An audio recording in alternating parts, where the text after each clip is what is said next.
Welcome to Audiobook Heaven.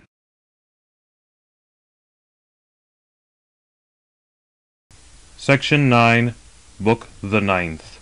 Argument. By advice of Nestor, Agamemnon sends Ulysses, Phoenix, and Ajax to the tent of Achilles to sue for a reconciliation. Notwithstanding the earnest appeal of Phoenix, their errand proves fruitless. Thus the Trojans indeed kept guard, but a mighty flight, the companion of chill fear, seized upon the Greeks, and all the chiefs were afflicted with intolerable grief. And as two winds, the north and south, which both blow from Thrace, rouse the fishy deep, coming suddenly upon it, but the black billows are elevated together, and they dash much seaweed out of the ocean, so was the mind of the Greeks distracted within their bosoms. But Atrides, wounded to the heart with great sorrow, kept going round, giving orders to the clear-voiced heralds, to summon each man by name to an assembly, but not to call aloud. And he himself toiled among the first. And they sat in council grieved, and Agamemnon arose, shedding tears like a black water fountain, which pours its gloomy stream from a lofty rock. Thus he, deeply sighing, spoke words to the Greeks. O friends, leaders and chieftains over the Greeks, Jove, the son of Saturn, has greatly entangled me in a grievous calamity. Cruel, who once promised me, and assented, that I should return, having destroyed well-built Ilium. But now has he plotted an evil fraud, and orders me to return inglorious to Argos, after I have lost much people. Thus doubtless will it be agreeable to almighty Jove, who has already overthrown the heights of many cities, and will still overthrow them, for his power is greatest. But come, let us all obey as I advise. Let us fly with the ships to our dear fatherland, for now we shall not take wide-wayed Troy. Thus he spoke, but they were all still in silence, and the sons of the Greeks being sad, kept silent long. At length Diomede, brave in the din of battle, spoke. Son of Atreus, thee will I first oppose, speaking inconsiderately, as is lawful in the assembly. But be not thou the least offended. First among the Greeks didst thou disparage my valour, saying that I was unwarlike and weak. And all this, as well the young as the old of the Greeks know. One of the two things hath the son of crafty Saturn given thee. He has granted that thou shouldst be honoured by the sceptre above all. But valour hath he not given thee, which is the greatest strength. Strange man, dost thou then certainly think that the sons of the Greeks are unwarlike and weak, as thou sayest? If indeed thy mind impels thee, that thou shouldst return, go. The way lies open to thee, and thy ships stand near the sea, which very many followed thee from Mycenae. But the other long-haired Greeks will remain until we overthrow Troy. But if they also choose, let them fly with their ships to their dear fatherland. But we twain, I and Sthenelus, will fight, unless we find an end of Troy. For under the auspices of the deity we came. Thus he spoke, but all the sons of the Greeks applauded, admiring the speech of steed-breaking Diomede. But then the knight Nestor, rising up, addressed. Son of Tydeus, preeminently indeed art thou brave in battle, and the best in counsel amongst all thine equals. No one has censured thy discourse, nor contradicts it, as many as are the Greeks. But thou comest not to an end of discussion. Assuredly thou art youthful, and mightst be my youngest son for age. Yet thou speakest prudent words to the kings of the Greeks, for thou hast said aright. But come, I who boast to be older than thou will speak out, and discuss everything. Nor will any one, not even King Agamemnon, disregard my speech. Tribeless, lawless, homeless is he, who loves horrid civil war. But now, however, let us obey dark night, and make ready suppers. But let the respective guards lie down beside the trench dug without the wall. To the youth, indeed, I enjoin these things. But next, Atrides, do thou begin, for thou art supreme. Give a banquet to the elders. It becomes thee, and is not unseemly. Full are thy tents of wine, which the ships of the Greeks daily bring over the wide sea from Thrace.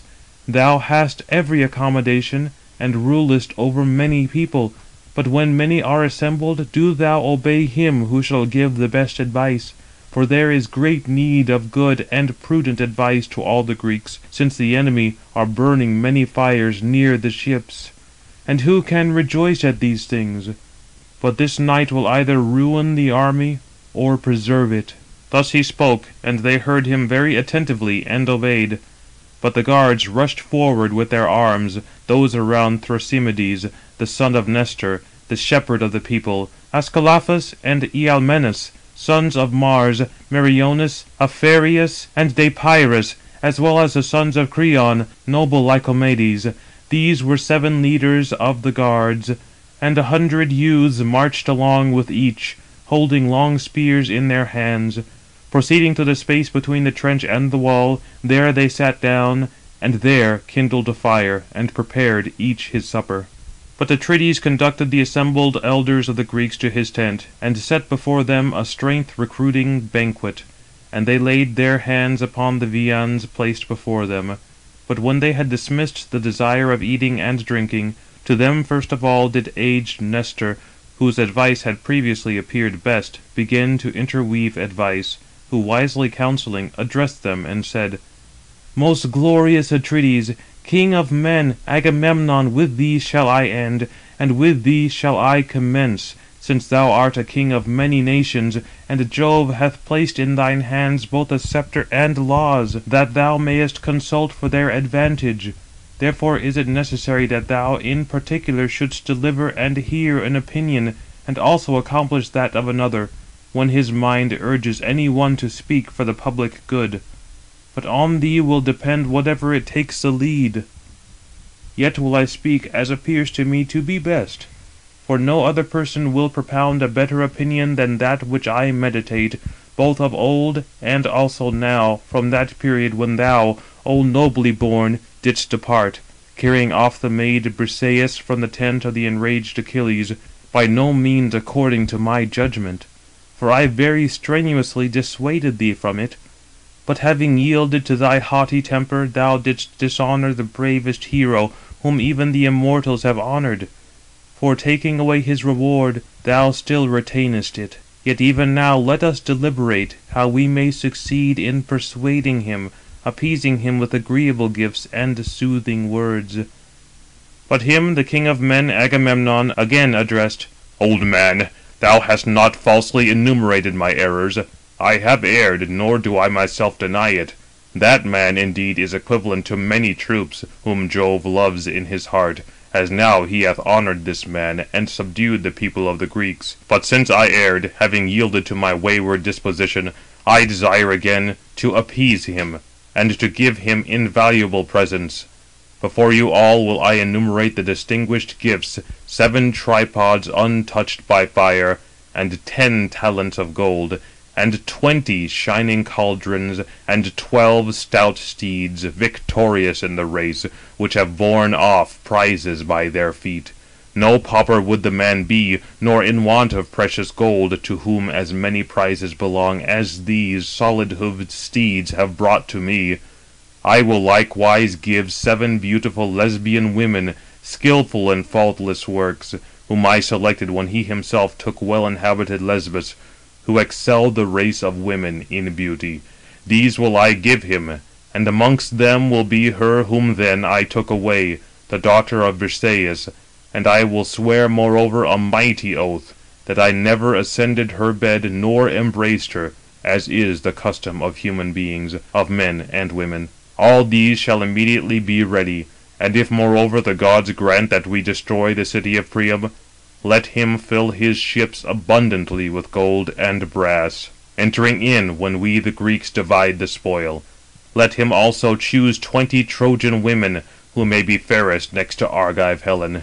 But if we reach Achaean Argos, the udder of the land, he may become my son-in-law, and I will honour him equally with Orestes, who is nurtured as my darling son, in great affluence.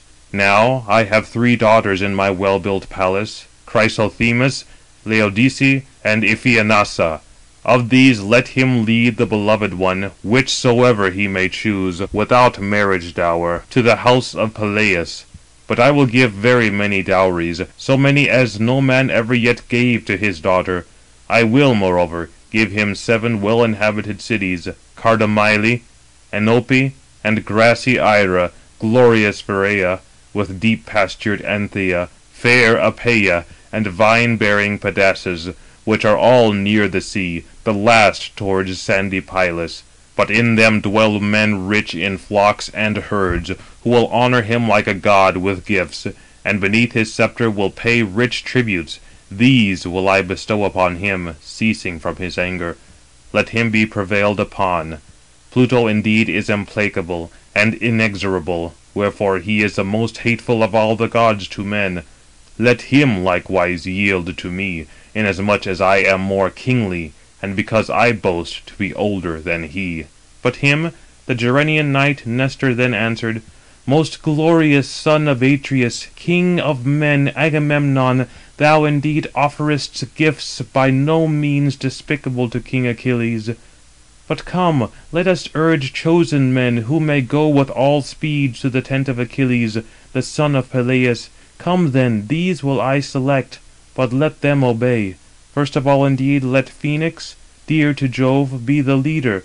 Next then mighty Ajax and divine Ulysses, and of the heralds let Hodius and Eurybates follow with them.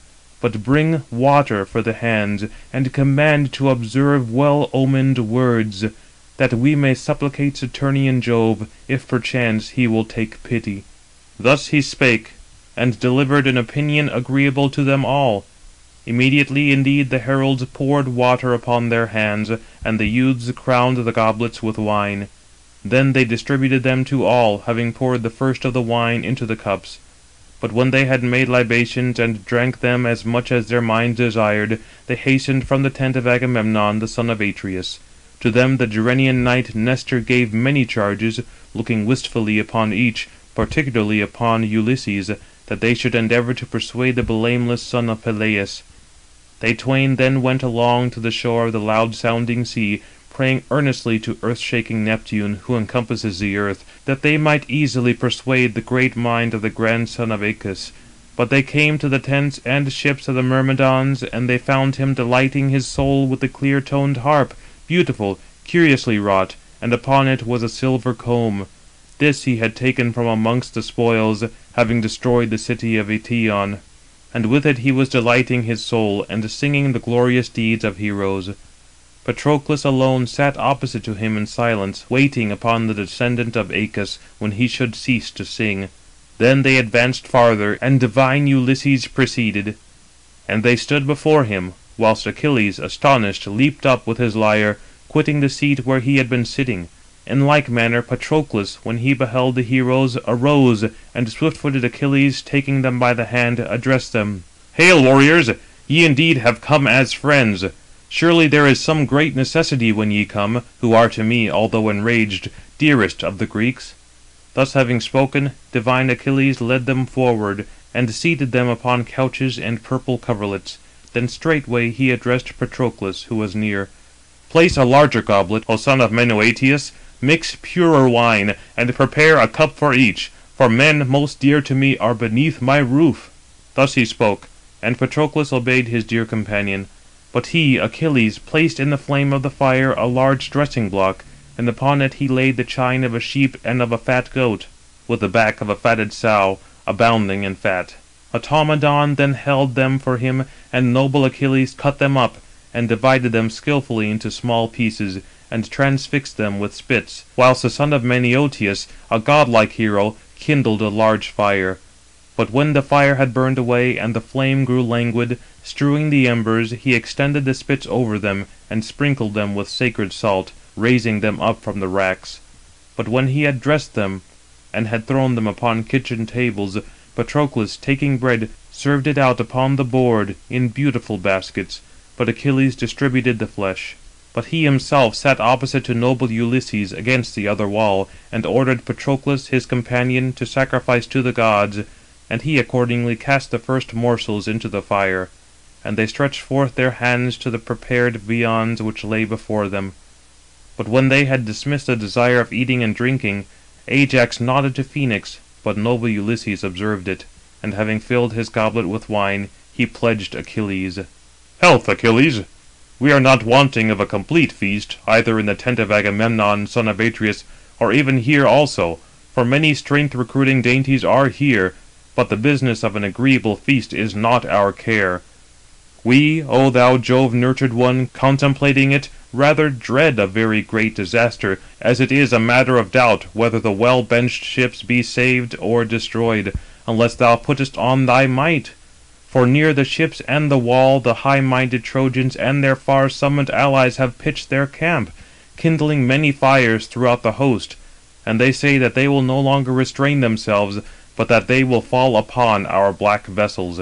And Saturnian Jove, exhibiting to them propitious signs, darts his lightning, and Hector, looking fiercely round in valour, rages terribly, trusting in Jove, nor reverences at all either men or gods. But great madness hath come upon him. He prays that divine morn may speedily come, for he declares that he will cut off the poop ends of the ship, and burn the ships themselves with ravaging fire, and slaughter the Greeks beside them, discomforted by the smoke. Wherefore do I greatly fear in my mind lest the gods may fulfil his threats, and it be destined for us to perish in Troy, far from steed-nourishing Argos. Rise then, if thou hast the intention, although late, to defend the harassed sons of the Greeks from the violent onslaught of the Trojans. To thyself it will hereafter be a cause of sorrow, nor is it possible in any manner to discover a remedy for a disaster when received. Wherefore reflect much beforehand, how thou mayest avert the evil day from the Greeks. O my friend, surely thy father Peleus charged thee, on that day when he sent thee from Phthia to Agamemnon. My son, Minerva and Juno will bestow valour if they choose. But restrain thy great-hearted soul within thy breast, because humanity is better, and abstain from injurious contention, that both the youth and elders of the Greeks may honour thee the more. Thus did the old man give charge, but thou art forgetful. Yet even now desist, and lay aside thy mind-corroding wrath. To thee Agamemnon gives worthy gifts, ceasing from indignation. But if thou wilt hear from me, and I will repeat to thee how many presents Agamemnon in his tents hath promised thee, 7 tripods untouched by the fire, and 10 talents of gold, 20 shining cauldrons, and 12 stout steeds, victorious in the race, which have borne off prizes by their feet.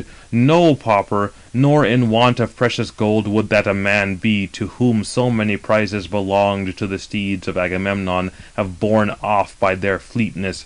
He will likewise give 7 beautiful women, skilful in faultless works, Lesbians, whom he selected when thou thyself didst take well-inhabited Lesbos, who then excelled the race of women in beauty. These will he give thee, and amongst them will be her whom once he took away, the daughter of Briseis, and he will moreover swear a mighty oath, that he never ascended her in bed nor embraced her, as is the custom. O king, both of men and women, all these shall immediately be in waiting. And if moreover the gods grant that we pillage the vast city of Priam, entering, thou mayest fill thy ships abundantly with gold and brass, when we the Greeks divide the spoil. Thou shalt also choose 20 Trojan women, who may be fairest next to Argive Helen. But if we reach Achaean Argos, the udder of the land, thou mayest become his son-in-law, and he will honour thee equally with Orestes, who was nurtured as his darling son in great affluence. But he has 3 daughters in his well-built palace, Chrysothemis, Laodice, and Iphianassa. Of these thou shalt conduct the most beloved whomsoever thou mayest choose, without marriage gifts, to the house of Peleus. But he will give very many dowries, such as no man yet gave his daughter. He will moreover give thee 7 well-inhabited cities, Cardamyle, Enope, and grassy Ira, the glorious Pherea, with deep-pastured Anthea, fair Apaea, and vine-bearing Pedasus, which are all near the sea, the last towards sandy Pylus. But in them dwell men abounding in flocks and herds, who will honour thee with gifts like a god, and under thy sceptre pay rich tributes. These will he fulfil to thee, ceasing from thy wrath. But if indeed the son of Atreus himself and his gifts be more hateful to thee from thine heart, at least have pity upon all the other Greeks harassed throughout the army, who will honour thee as a god, for surely thou wilt obtain very great honour among them. But for now mayest thou slay Hector, since he hath already come very near thee, possessing destructive fury, since he declares that no one of the Greeks whom the ships have conveyed hither is his equal." But him swift-footed Achilles answering addressed: "Most noble son of Laertes, much scheming Ulysses, it behoves me indeed to speak my opinion without reserve, even as I think, and as will be accomplished, that ye may not, sitting beside me, keep whining one after another. Hateful to me as the gates of Hades is he who conceals one thing in his mind and utters another. But I will speak as appears to me to be best, and I think that neither Agamemnon the son of Atreus nor the other Greeks will persuade me, since there is no gratitude to him who fights ever ceaselessly with hostile men. An equal portion falls to him who loiters, as if one continually fight, and the coward is in equal honour with the brave. The man of no deeds and the man of many are wont equally to die, nor does anything lie by me as a store, because I have suffered sorrows in my soul, ever risking my life to fight.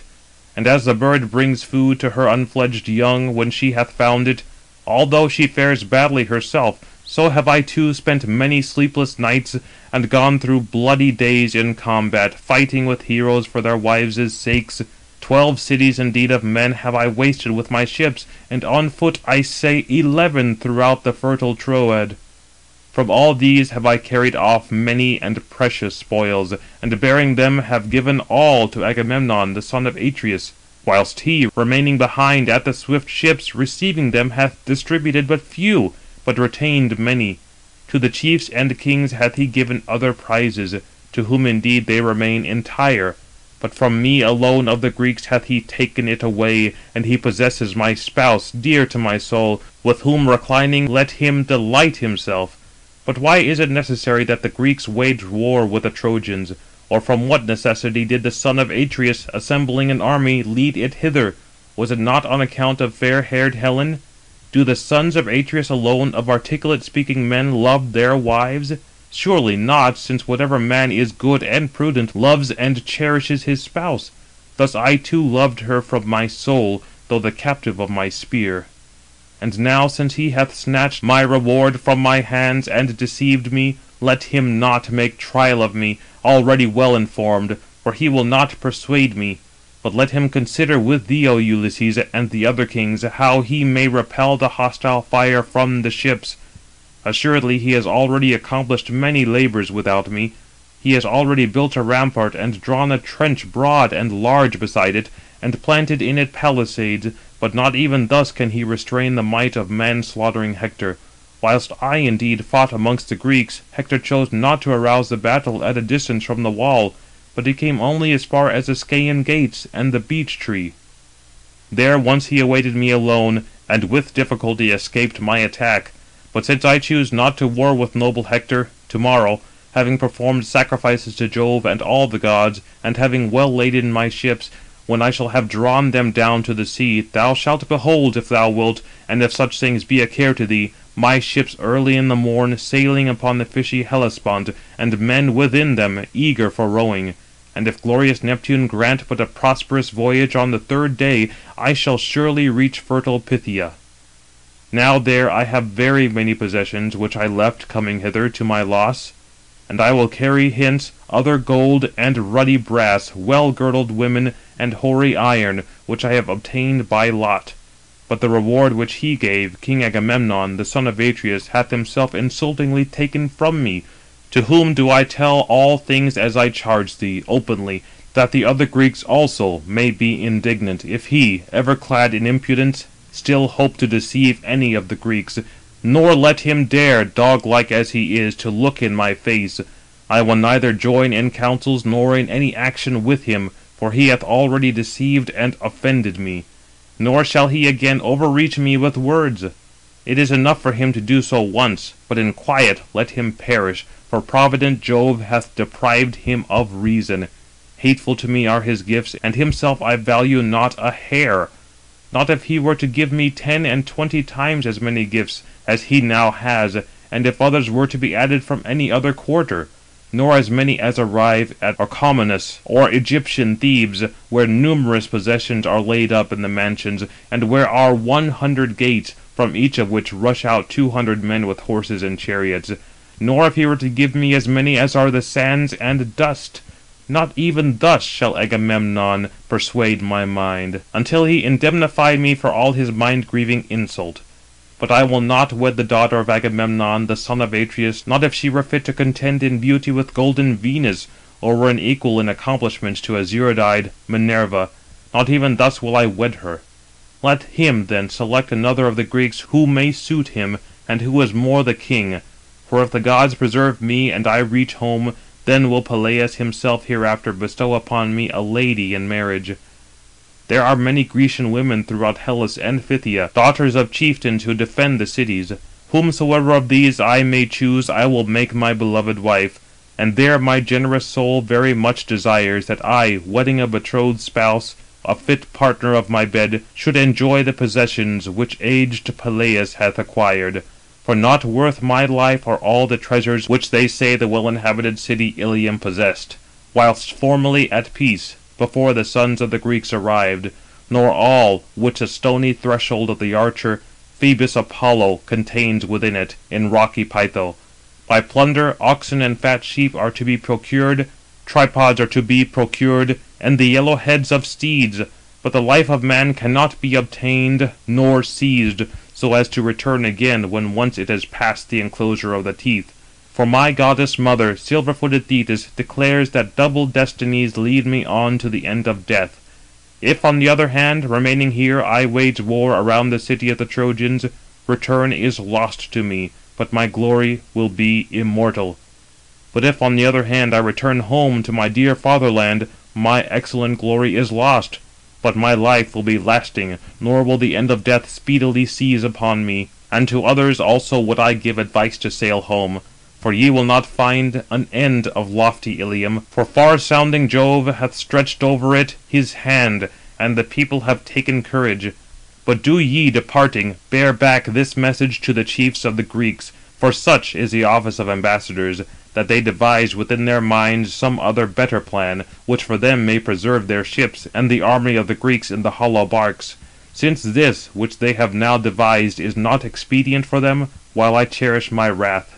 But let Phoenix, remaining here, recline beside us, that tomorrow, if he will, he may follow me in the ships to my dear fatherland, although I will by no means lead him away by compulsion." Thus he spoke, but they all became mute in silence, marvelling at his speech, for he answered with much vehemence. At length, however, the aged knight Phoenix addressed him, shedding tears, for he greatly feared for the ships of the Greeks.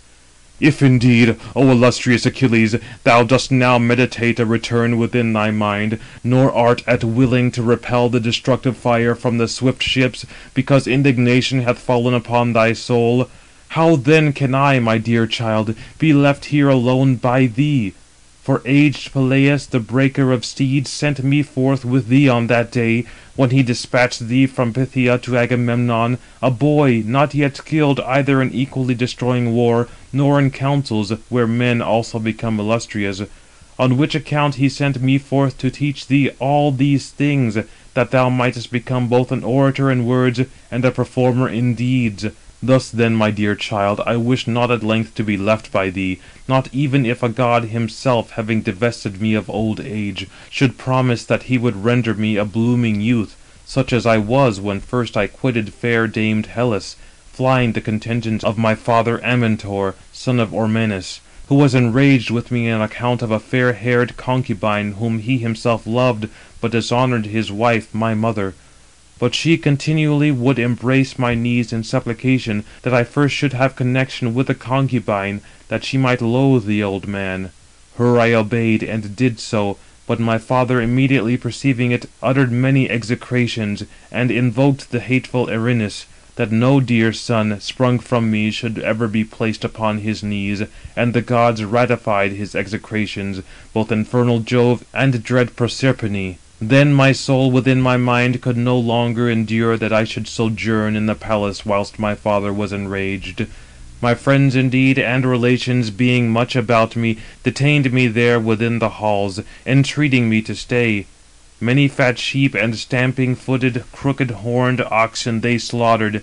Many swine abounding in fat were stretched out to be roasted in the flame of Vulcan, and much of the old man's wine was drunk out of earthen vessels. 9 nights did they sleep around me, whilst taking it in turns, they kept watch, nor was the fire ever extinguished, one in the portico of the well-fenced hall, and another in the vestibule, before the chamber doors. But when at length the 10th shady night had come upon me, then indeed I rushed forth, having burst the skilfully joined doors of the apartment, and I easily overleaped the fence of the hall, escaping the notice of the watchmen and the female domestics. Afterward I fled thence through spacious Hellas, and came to fertile Phthia, the mother of sheep, to King Peleus, who kindly received me, and loved me even as a father loves his only son, born in his old age to ample possessions. He made me opulent, and bestowed upon me much people, and I inhabited the extreme shores of Phthia, ruling over the Dolopians. These too, O godlike Achilles, have I rendered what thou art, loving thee from my soul, since thou wouldst not go with another to the feast, nor take food in the mansion, until I, placing thee upon my knees, satisfied thee with viands, previously carving them, and supplied thee with wine. Often hast thou wetted the tunic upon my breast, ejecting the wine in infant peevishness. Thus have I borne very many things from thee, and much have I laboured, thinking this, that since the gods have not granted an offspring to me from myself, I should at least make thee my son, O Achilles, like unto the gods, that thou mightest yet repel from me unworthy destiny. But, O Achilles, subdue thy mighty rage. It is by no means necessary for thee to have a merciless heart. Flexible are even the gods themselves, whose virtue, honour, and might are greater than thine. Even these, when any one transgresses and errs, do men divert from their wrath, by sacrifices and appeasing vows, and frankincense and savour. For prayers also are the daughters of supreme Jove, both halt and wrinkled, and squint-eyed, which following on Ate from behind are fall of care. But Ate is robust and sound in limb, wherefore she far outstrips all, and arrives first at every land, doing injury to men, whilst these afterwards cure them. Whosoever will reverence the daughters of Jove approaching, him they are wont greatly to aid, and hear when praying. But whosoever will deny and obstinately refuse them, then indeed drawing near they entreat Saturnian Jove, that Ate may follow along with them, that being injured in turn, he may pay the penalty. But, O Achilles, do thou too yield honour to accompany the daughters of Jove, which bends the minds of other brave men. For if Atrides brought not gifts, and did not mention others in futurity, but would ever rage vehemently, I for my part would not advise that, casting away wrath, thou shouldst defend the Greeks, although greatly in need. But now he at once gives both many immediately, and promises others hereafter. Moreover, he hath dispatched the best men to supplicate thee, having selected throughout the Grecian army those who are dearest to thyself, whose entreaty do not thou despise, nor their mission, although formerly fault was not to be found with thee, because thou wert enraged. Thus also have we heard the renown of heroes of former days, when vehement wrath came upon any, that they were both appeasable by gifts and to be reconciled by words. I remember this ancient and by no means modern deed, of what sort it was, and I will repeat it among you all, being friends. The Curetes and Ætolians, obstinate in battle, fought around the city of Calydon, and slaughtered each other. The Ætolians in defence of lofty Calydon, the Curetes eager to lay it waste in war, for between them had golden-throned Diana excited mischief, indignant because Oeneus had not offered the first fruits in sacrifice in the fertile spot of ground, whilst the other gods feasted on hecatombs, but to the daughter of mighty Jove alone he sacrificed not. Either he forgot, or did not think of it, but he did greatly err in his mind. But she, the daughter of Jove, delighting in arrows, enraged, sent against him a sylvan wild boar with white tusks, which did much detriment, as is the wont of boars, to the land of Oeneus. And many tall trees, one after another, did he prostrate on the ground, with their very roots and blossom of their fruit. But him Meleager, son of Oeneus, slew, assembling huntsmen and dogs from many cities, for he would not have been subdued by a few mortals, so mighty was he, and he caused many to ascend the sad funeral pile. Still she, Diana, excited around him a great tumult and war between the Curetes and magnanimous Aetolians, for the head and bristly skin of the boar. Whilst warlike Meleager fought, so long were the Curetes unsuccessful, nor were they able, although numerous, to remain without the wall. But when wrath, which swells the minds of others, though very prudent, within their breasts, came upon Meleager, for, enraged at heart with his dear mother Althea, he remained inactive beside his wedded wife, fair Cleopatra, daughter of Marpessa, the handsome-footed child of Evenus and Idas, who was then the bravest of earthly men, and even lifted a bow against King Phoebus Apollo, for the sake of his fair-ankled spouse. Her Cleopatra, then father and venerable mother in the palace, were accustomed to call by the surname of Alcyone, because her mother, having the plaintive note of sad Alcyone, lamented with far-darting Phoebus Apollo, stole her away. Beside her he, Meleager, remained inactive, brooding over his sad anger, enraged because of the curses of his mother, who, much grieving, prayed to the gods on account of the murder of her brethren. Often with her hands did she strike the fruitful earth, calling upon Pluto and dread Proserpine, reclining upon her knees, whilst her bosom was bedewed with tears, to give death to her son. But her the Erinyes, wandering in gloom, possessing an implacable heart, heard from Erebus. Then immediately was there noise and tumult of these excited round the gates, the towers being battered. Then did the elders of the Aetolians entreat him, and sent chosen priests to the gods, that he would come forth and defend them, promising a great gift. Where the soil of fertile Calydon was richest, there they ordered him to choose a beautiful enclosure of 50 acres, the one half of land fit for vines, to cut off the other half of plain land, free from wood, for tillage. Much did aged Oeneus, breaker of steeds, beseech him, having ascended to the threshold of his lofty roofed chamber, shaking the well-glued door-post, supplicating his son, and much also his sisters and venerable mother entreated him.